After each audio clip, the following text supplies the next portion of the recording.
নমস্কাৰ বন্ধু বান্ধৱীসকল, স্বাগতম জনাইছোঁ মোৰ অন্য এটি ভিডিঅ'লৈ। আজি ৰাতিৰ সাজত কিনো বনাওঁ তাকে আপোনালোকক অকণমান দেখাওঁ বুলি ভাবিছোঁ। এয়া ফ্ৰিজতে অকণমান বনলেছ চিকেন আছিলোঁ, ভাবিলোঁ তাকে বনাওঁ। ইফালে মই দালি বহাই দিছোঁ, দালি ফেনটো মই এনেকৈ কাঢ়ি দিওঁ। তাৰপিছত চিকেনৰ কাৰণে যিখিনি লাগে সেইখিনি মই আগতীয়াকৈ যোগাৰ কৰি লৈছোঁ, কাটি লৈছোঁ। কেৰাহীখন পাতি দিছোঁ, তাত তেল দি দিছোঁ অকণমান। তেলটো গৰম হ'ব দিছোঁ। গৰম হোৱাত মই কাটি থোৱা আলুখিনি ইয়াত দি দিছোঁ, অকণমান এইখিনি ফ্ৰাই কৰি লওঁ। আলুখিনি হৈছে।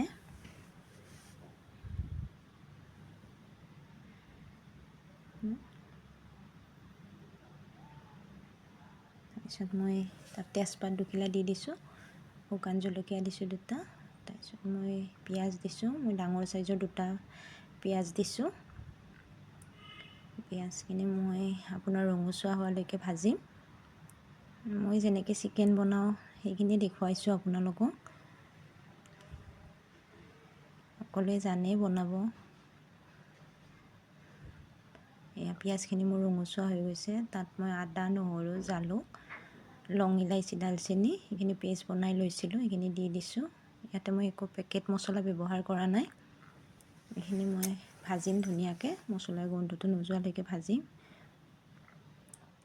আনফালে কেৰাহী পাতি দিছোঁ দালি তেল মাৰিম বুলি। এয়া মোৰ দেখিছেনে মছলাখিনি হৈ গৈছে ভজা। তাৰপিছত মই সৰু চাইজৰ এটা বিলাহী দিছোঁ, যিহেতু চিকেন কম আছিলে সৰু চাইজৰ বিলাহী এটা দিছোঁ। এইফালে মোৰ দালি তেল মৰাৰ কাৰণে ৰেডি হৈছে। হালধি দি দিছোঁ।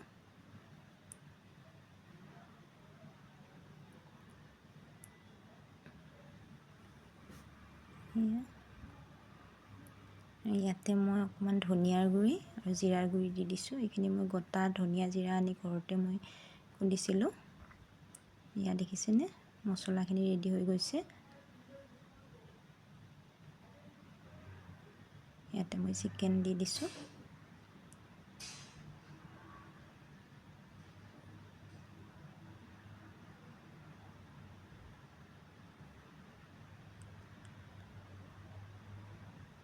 বেলেগ মই একো দিয়া নাই। ইয়াত দাইলখিনি হৈছে আৰু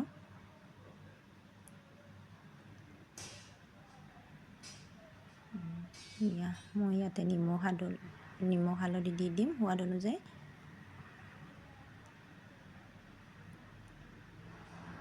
ঢাকন মাৰি থৈ দিম।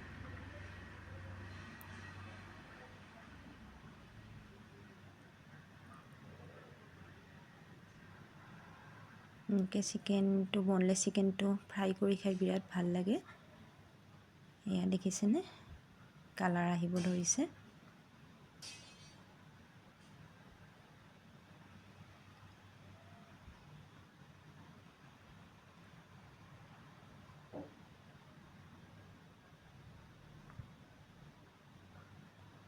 ইয়াতে মই ভাজি থোৱা আলুখিনি এড কৰিছোঁ।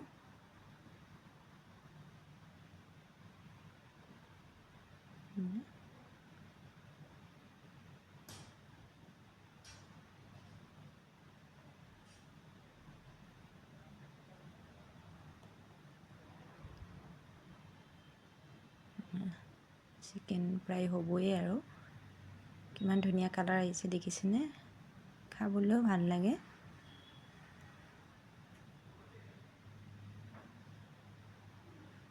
আনফালে মই অকণমান ভাজি বনাম বুলি ভাবিছিলোঁ। তাত মই তেল দিছোঁ, পিঁয়াজ দিছোঁ, কেঁচা জলকীয়া এটা দিছোঁ। জলকীয়া আমি বেছি নাখাওঁ। বিন আলু অকণমান ভাজিম।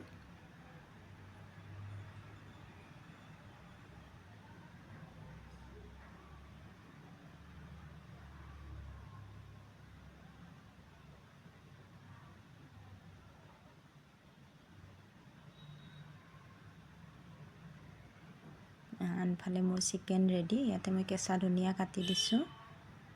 এই ভিডিঅ'টো যদি ভাল পালে লাইক, কমেণ্ট, শ্বেয়াৰ, ছাবস্ক্ৰাইব কৰি দিব।